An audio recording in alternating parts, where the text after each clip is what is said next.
Alright, in this video we are going to look at the general anatomy of just lymphatic vessels and a little bit about the pattern of how lymph drains into the bloodstream.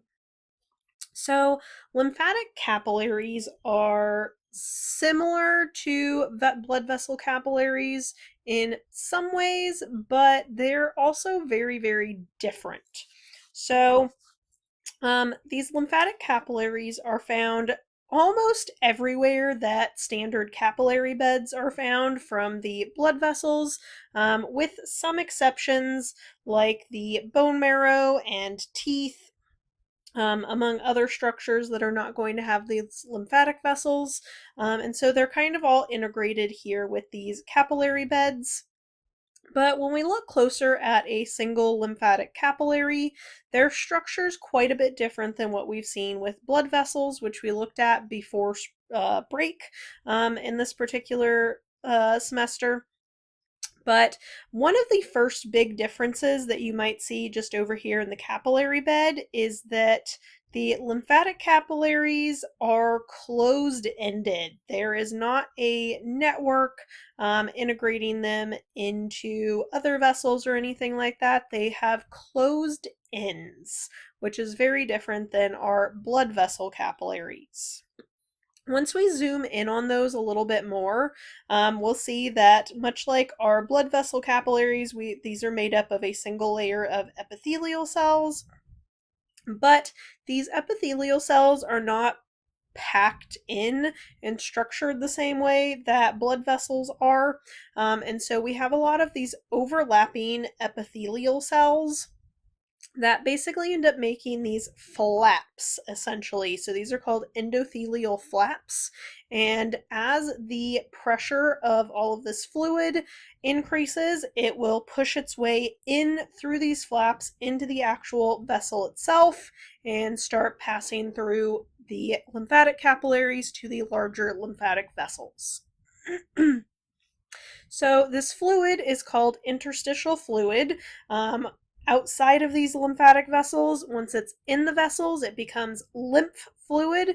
And this is basically just blood plasma, among other things, that have leaked out from these capillary beds for the blood vessels into the surrounding tissues and from the cells, which is why these lymphatic capillaries are found interspersed in between these blood vessel capillary beds, is to start collecting that fluid, and then we are going to transport it back up and return it back into the actual bloodstream itself, because we need that higher level of water in order to keep our blood pressure up and stuff like that. So we have all of these epithelial cells, we've got those endothelial flaps, and then we also have these valves inside of the vessels, which are going to function the same way the valves in veins do, that are just going to prevent backflow of that lymphatic fluid and keep it moving in one single direction. And these endothelial flaps are essentially going to function the same way. That pressure increases, gets its way into the vessel, and then once that pressure decreases, then those flaps are going to close and the fluid's not going to be able to get back out of the vessel, because we want it to stay in the vessels so that we can get it back into the bloodstream. All right. So in humans, we release roughly 20 liters of plasma into the tissue space, the interstitial space, during our filtration of blood, this capillary filtration. About 17 of those liters get reabsorbed directly by the blood vessels themselves, but those remaining 3 liters are still really, really important. And so that's what's going to be collected by our lymphatic vessels to drain that fluid away from the tissues and take it back into the bloodstream, because we want it back in our bloodstream. We also don't want it sitting in the tissues. I'll talk more about that in just a little bit. So all of these different mechanisms keep enough fluid, keep that blood volume up as much as possible. So lymphatic capillaries, these are also called terminal lymphatics because they are closed-ended. Again, they're not found everywhere in the body, most of them, but red bone marrow, bones, teeth, and then the corneas of the eyes do not have lymphatic vessels in them. And so these lymphatic vessels, if we are finding these capillaries in the small intestine, they are called lacteals, and they are really important for transporting dietary fats, so dietary lipids and lipid soluble vitamins, back into the bloodstream. And so we have very, very specialized functions of these lymphatic capillaries in the digestive system in those small intestines. So we have all of these vessels all over the body, interspersed with our blood vessel capillary beds. And then much like other vessels, like I mentioned in another video, we are going to progressively get larger and larger vessels until we actually return that fluid back into circulation. So from capillaries, we are going to get into the larger lymphatic vessels. Seen here in this diagram, all of these bumps are actual lymph nodes. And then we get into our lymphatic trunks. And so trunks are going to be the next larger vessel up from just these lymphatic vessels. So they're going to collect into trunks, and then those trunks are going to feed into a lymphatic duct, which is then going to dump that fluid directly into a vein. The main places that we dump that fluid is up here at the subclavian veins, so pretty high up there close to the brachiocephalic veins, but right into those subclavian veins primarily. All right, and so we are going to have that dumping back into our bloodstream. Lower down from the subclavian veins, the other main place that we are going to have lymphatic fluid dumping into the bloodstream is going to be down here in the thorax, though not to as great of an extent. Most of that fluid gets dumped into the subclavian veins higher up in the body. And so that's why it's really important, just like in veins, that the lymphatic vessels have those one-way valves to prevent that lymphatic fluid from flowing backwards down as it gets pulled by gravity. And a lot of the movement of it is going to function the same way we move blood through veins, with those skeletal muscle pumps and stuff like that, where we are compressing those vessels and forcing that fluid in one particular direction. These lymph nodes, as you can see, are scattered throughout the body. We have tons of them. Most people are aware of the ones up here in the neck region. Some people, but fewer, are aware of the ones in the armpit. And then most people are not as aware of all the others that are found in the body, but the neck, armpits, and groin are the main areas that we see a lot of these lymph nodes, high levels of those lymph nodes. And they are positioned along these vessels. And so this is going to allow that lymphatic fluid to get kind of filtered out and checked for debris and pathogens in these lymph nodes, so that we're not dumping all of that material back into the vessels. So that's really, really important. We have usually between 500 and 600 lymph nodes positioned along all of our lymphatic vessels throughout the body.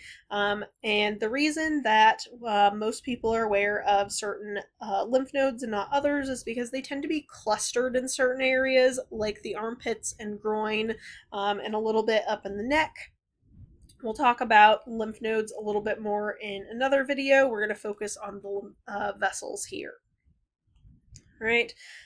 So we've got a lot of different vessels here. There's not a ton of special names for these, but the lymphatic vessels are going to feed into these different trunks. The trunks do have names, so we have like the left jugular trunk, we have the right jugular trunk, and then we are going to have those ducts, the lymphatic ducts, that are going to collect all of those trunks together and dump that fluid back into the bloodstream. The thoracic duct down here is going to begin just beneath the diaphragm in these cisterna chyli. This is a sac-like chamber that's collecting lymphatic fluid from the lower abdomen, pelvis, and then the lower limbs, so the legs, by way of these lumbar trunks, which are further down here. We're not actually seeing them in this particular picture, but we all know where the lumbar region is, so there are going to be trunks there. So that is going to collect a lot of that fluid and start pumping it up through the thoracic duct, higher up towards the subclavian area so that it can be returned to circulation. So one of the reasons that we really don't want that interstitial fluid staying in the tissue is that it can cause a lot of issues. That's not fresh fluid with fresh nutrients and stuff like that in it. So we do want to keep that circulation going. And any buildup of fluid in the body is called edema. That's the medical term for localized swelling. From fluid trapped in the tissues. And then we also have lymphedema. And so this is due to damage in the lymphatic vessels. So this can be blockages of the lymphatic vessels, like tumors and stuff like that, or through injury. And this means that this lymphatic fluid cannot properly flow through the system back up to those subclavian veins to actually drain and get returned to the bloodstream. And so we get this very protein-rich interstitial fluid accumulating in the tissues. And that is going to end up being more upstream of the damage, so it's not going to make it past that damage, obviously. So there are a lot of different levels of this, as you can see in this picture. So we can have stage 1, very, very slight swelling. In this case, we're looking at swelling in the left arm of this particular patient. So we have very slight swelling of the left arm here in stage 1, a bit more noticeable in stage 2, definitely noticeable in stage 3, and very, very, very obvious in stage 4. So obviously, the more severe this is, the more issues that can be caused by not having that constant flow, getting that fluid back into the bloodstream, and having all of that build up around the tissues. That's going to put extra pressure on the tissues, on all of those cells. They're not going to function as well. Again, this is very protein-rich fluid, so having those proteins just kind of sitting around in the tissue is not going to be beneficial either. Because we need those proteins in other areas of the body and not just sitting around in the tissue. One other thing that the textbook talks about, this is a very recent discovery in anatomy. This was actually discovered in about 2015, that we learned that there are actually lymphatic vessels in the dura mater, a connective tissue surrounding the brain. We'll learn about that later on in the semester in lab. And so it was previously thought that there were not lymphatic vessels around the brain, but turns out there actually are. They're embedded along some of the veins up in the brain area in this dura mater. This is one of the meninges of the brain.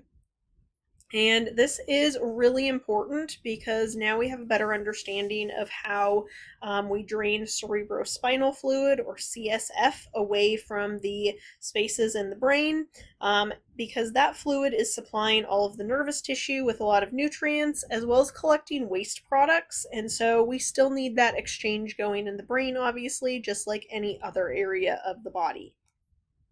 And so we knew that it was drained through a lot of veins in the brain area, but now we'd better know that this can also be passed through the lymphatic vessels, and then going through a lot of the lymph nodes up here in the neck region.